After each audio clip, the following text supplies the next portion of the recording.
Hello and welcome to this episode of Ranting with Wolverine. Now, on this episode, I have many things I'd like to talk about here. First and foremost, has to do with Call of Duty, because I played the beta recently. It's Care Package Thieves. Now, when I say this, I mean, like, if you see, like say you're playing Domination the way that it's new, because it's, originally it was just, like, all one go, and boom, you're done. Now it's, like, it's split up into two parts.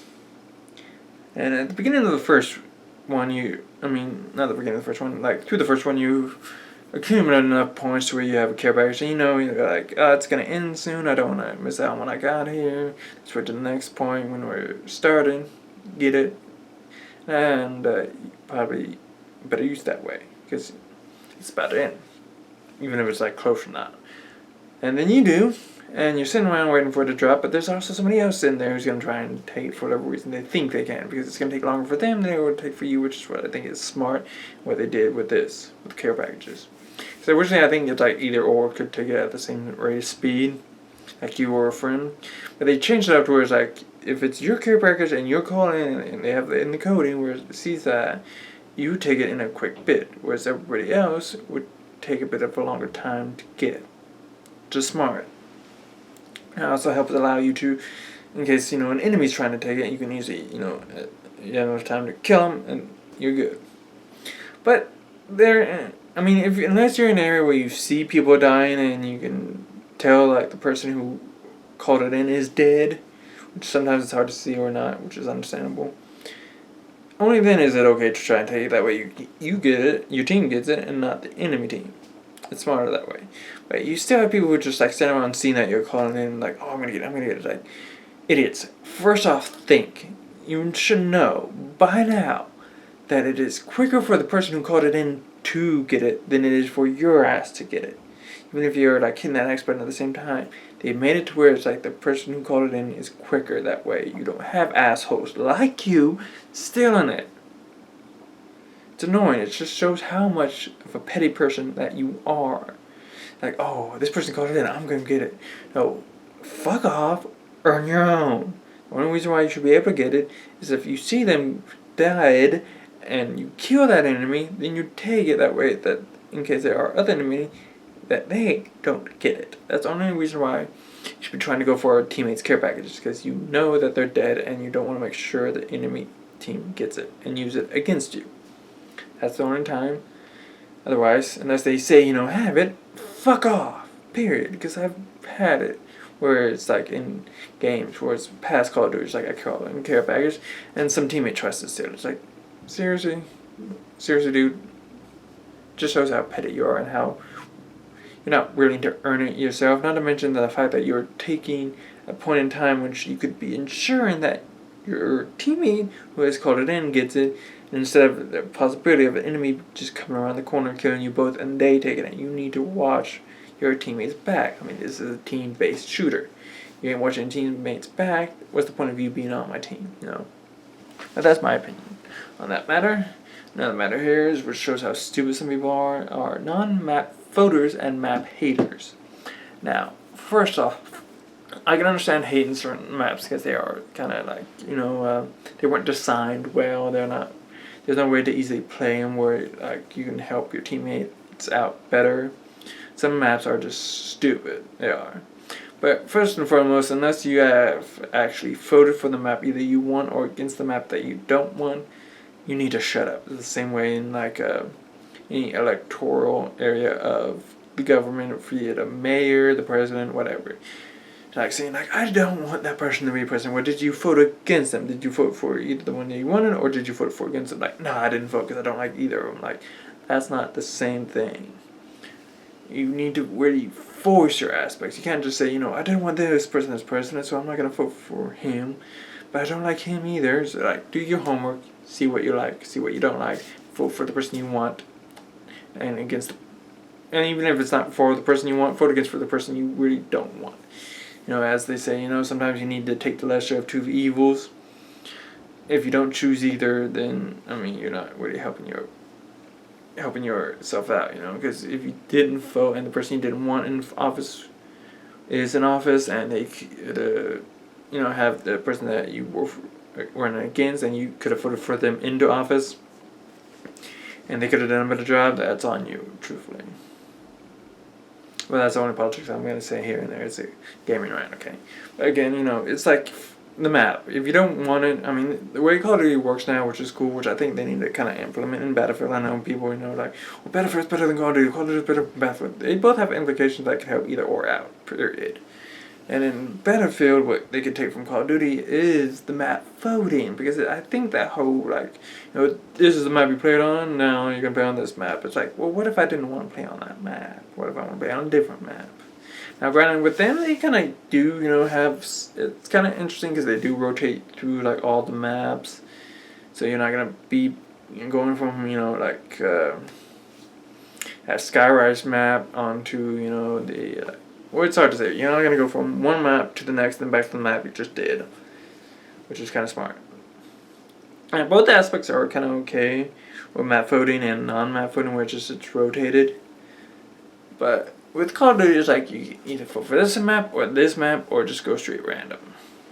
I think that's something that's cool that I think Battlefield can try and integrate a bit better, because sometimes you just, this next map is coming up. Well, I didn't want to play that map. A lot of people on my team, and even on the enemy team, don't want to play that map.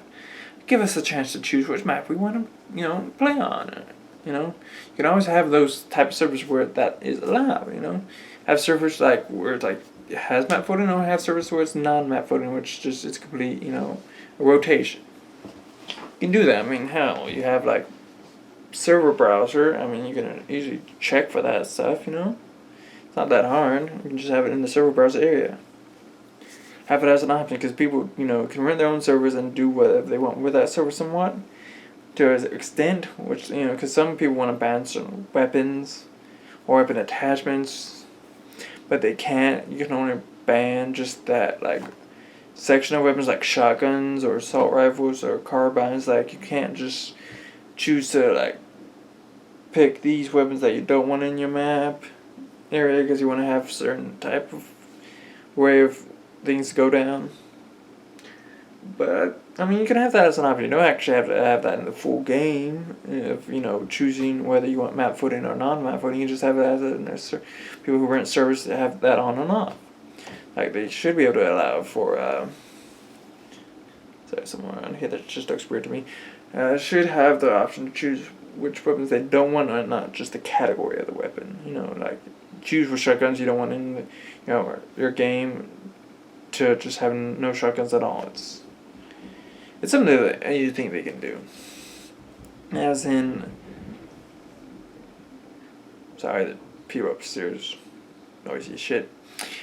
But I think they could, with the map voting in Call of Duty, have it to where it's the way they've been doing it is getting better. It's you could choose the same map twice in a row, but then after that it'll just come up you can't vote for that, which is, I think, stupid. I think they just, you've played this map, okay, you're going to either choose between these two maps, which is not the one you played, or a random one.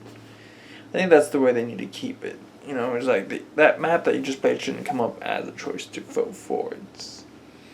I don't get it. I think they should have a better program into the whole map voting. Next on, something that not sure how it can be done, but I think it's kind of a fading thing that I don't see, because which is is video rental stores. Now you can go to it. There's many places that have them, but there's they're kind of a dying breed, because somewhat of how you just get things online now and everything, and it's just you got Redbox, but still, even that's kind of stupid, because there are some games that you want to try before you actually buy them. That's the way things been going nowadays with how shit is with. Especially with PC, which at least the way the Steam's working it better, because there's a lot of PC what they're not actually developed as, but straight up ports. Now, what the difference is between what that is? First off, Google the whole Batman Arkham Knight fiasco, because originally The PC one was so buggy and shit that even Steam pulled it from being purchasable because how fucked up it was. Because it wasn't developed for the PC, it was what was known as a PC port. Now, when you don't know what a port is, it's pretty much that taking a lot of the aspects of the game that was developed for this, be it a console, be it the PC itself, whatever, and porting it over to there, and just changing up a few little things and not testing it easy enough to see how well it would work on that, be it a console or a PC. Because there are things where it's a PC port where it's going from console to PC, or it's like it's a port where it goes from PC or like another different console to another console. Because there are like some games like Smite game. Like it was a PC game. It's a MOBA. You don't know what it is. Google it. But originally it was on the PC, Smite, and I think there might be some other games. But I can actually play Smite on my 360, but my Xbox One. Same with, say, like World of Tanks. Originally it was a PC game, but then they ported it over to 360, then now it's on the One. But they did it in aspects which was correct, because they tested it to see how well it would work before they put it out. 'Cause these are all free-to-play games. You can actually, there are aspects where you have to purchase some things, which I kind of did, which was like on the PC part, where it was like I purchased like the whole Smite roster. And when it came over to 360, I keep saying 360, I'm sorry. I apologize. When it came over to the One, I was still able to use that aspects, and I still have all of my characters, and I pretty much port my portfolio of like my profile. Sorry, not my portfolio, my profile of everything of me from the PC's versions to the Xbox One version, which is cool. Now, some game developers who just have like an off group people, different developer, try and make their version of the game that is console based onto PC, which sometimes, like as in the Batman Arkham Knight and other games, I'm not sure. But there's like just so many games, like you can say about the Assassin's Creed game, Unity, how shitty it was and how fucked up Grand Theft Auto was, but it's online and how they didn't really test any of that shit. It just shows how you really want to rent a game before you try it, because one, you might not even like the game just on basic purposes. It's not fun for you. That's just how it is. Sometimes you just want to try a game, see if it's fun for you. If it's not, you can just easily return it. You didn't spend much money on it. $5, boom, there you go. And it's a dying breed because everything is online. How you can like rent movies online or just buy them outright, or just you can digitally download your games now, but you can only purchase them.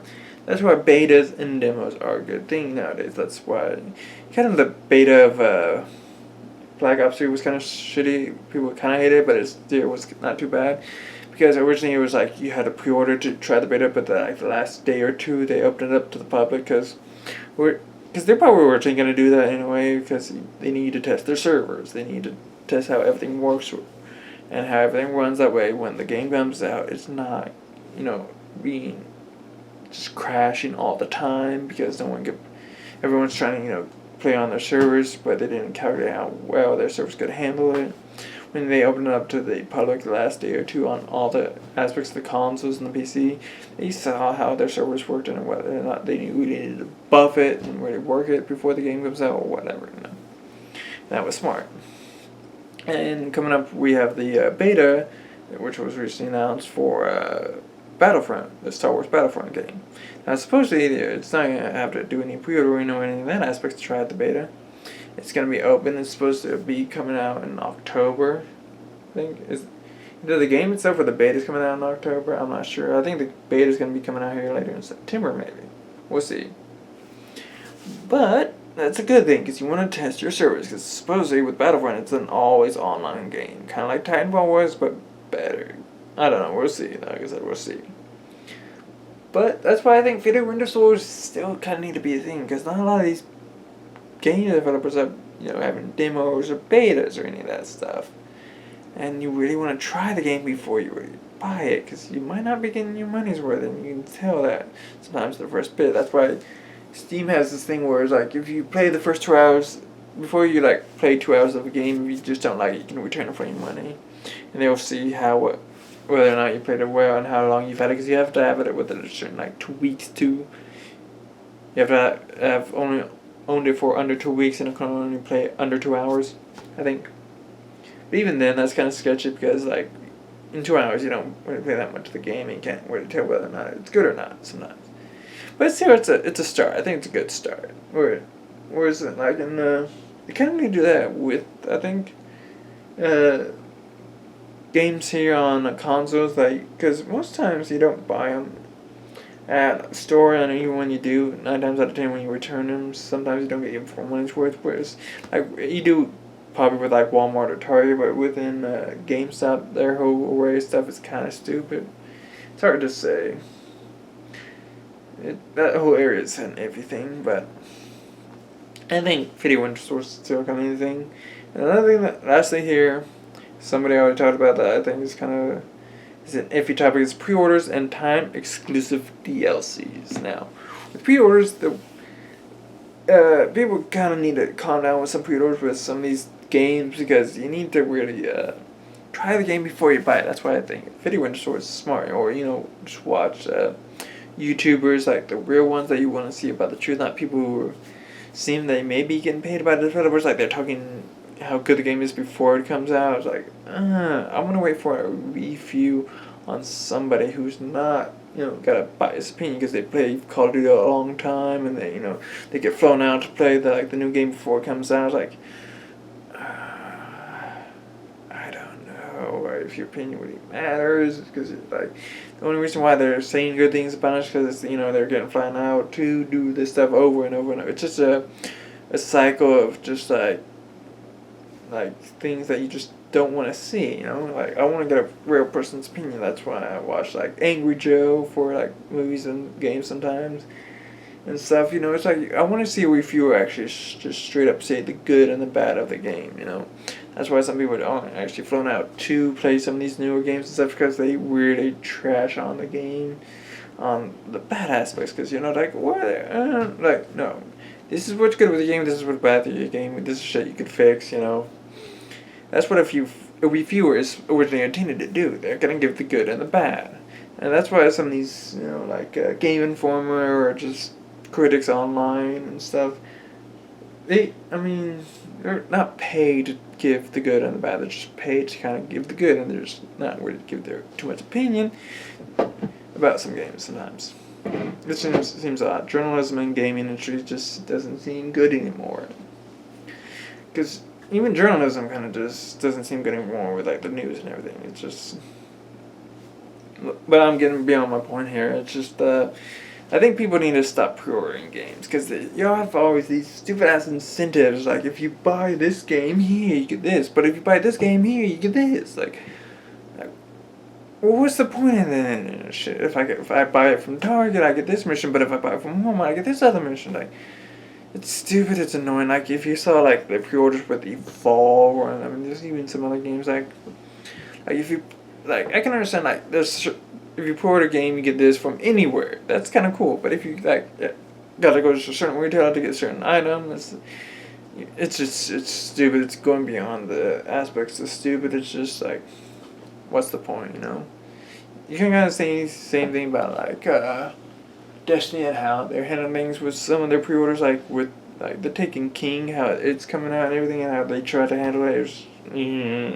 I'm not even gonna know about that. Even with Destiny, it's just a lot of hate there, and I can get in so long of a rant on it.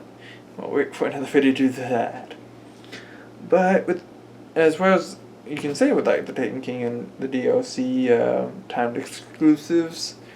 And how, like, pretty much it's, like, all going PlayStation now, especially with Activision, because Activision has Bungie, and they do Destiny, so, but we should have seen this coming with it. Now it's Call of Duty's get its time-exclusive DLC on PlayStation with Sony and everything now. I'm not sure that's the thing that was going to happen, like, Microsoft kind of had to let that deal go, or if they just chose not to do or anything. It's just, time exclusive is not a good thing anymore. I was kind of on the bandwagon with it with the Call of Duty on Xbox, like, hey, we get it before Sony and all that shit, because, they have all this other crap.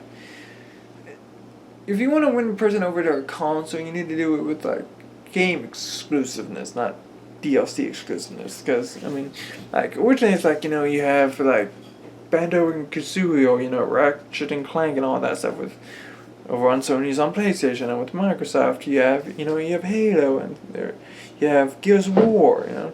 Originally it was about the games, and now it's about the DLC, which is stupid. It's not about that, because you have all the games on all the consoles, and the fact that it should be the DLC gets released at the same time on all the stuff. I've thought of before, it's like how stupid it kind of was, but I never said anything about it. But I am now. It's like granted, it's because I'm Microsoft and I'm on Xbox and everything, and I'm not against Sony and the PlayStation. I got nothing against it or people who like playing it. I'm not saying it one's better than the other. It's just like I like the way everything feels with the Xbox. I like the way the controller feels. I like how everything works with the whole integration with this console. And I don't want to diss anybody who just prefers Xbox, or who prefers PlayStation or PC even, because you have that whole thing, the PC master race, we're the best. Like, no, you're just different, that's all. You're not the best, you're just different. Because there's things you can do with console that you can't do with PC. And there's things you can do with PC you can't do with the console. It's just the way it is. It's different, it's not better, it's not worse. One's not better than the other. Except for the Wii U. That was completely utter shit, apparently. I wouldn't know, I'm not a Wii person. I never played the Wii. I haven't played the DS, any of that stuff. I just look at that like, it ain't for me. It's not for me. It's not my taste. Microsoft, Sony, I think they need to just put their shit to the side, and it's like how Sony just tried to diss fucking Microsoft when their consoles were first coming out and everything. It was poor taste. That's one of the reasons I originally just around that time didn't like Sony and things. It's like they weren't doing things better themselves. They were just trying to put down Microsoft, and that's just poor taste. You're not bettering yourself by putting somebody else down. Really, you're just putting them down. You're making them shit. You not need to do that. You want to show yourself better. Don't do stupid shit. Just show how good you are, and see. That way people want to be like you. It's like, I do good work. I'm a good person. You can be too. You can be me. In that aspect, And with Sony, they could have just said no to the exclusive DLC. I mean, that's possibly with Microsoft. It's like, we've had it for a long time. We're just going to let it go because we think we're punishing people on other consoles. And that's what you're doing with like time exclusive DLC and stuff. You're not bettering yourself, you're just trying to punish others for, not having your console. That's what time exclusive DLC is. You're not helping anybody in that aspects. That's kind of the way pre-orders were. Like if you pre-ordered on this console over this console, you get this weapon with this console, but you get this weapon with this console. It's like you're not helping anybody by trying to kind of punish somebody else. It's stupid, it's annoying, it needs to end. Timed exclusive DLC needs to end. It was a thing for a while now, but it feels kind of the same thing with like paid to win. It's free to play, but it's pay to win shit. It's like in some aspects, it almost seems like where it's free to play, but you can earn this stuff that you could. It's gonna take a longer time if you can just pay for it. Whereas some of these paid free to play, pay to win things kind of almost seem you have to pay to actually play. Now, that's just, and then all everything said in here and anything else I've ranted on about it, as I always said, is my opinion. Never said anything is a certain fact unless it actually is fact. But all in all, it's just straight up my opinion and my thoughts. And I thank you for watching. Please leave a like, subscribe. Watch other videos that you might also enjoy, here on this channel. Thank you for watching. Have a good day.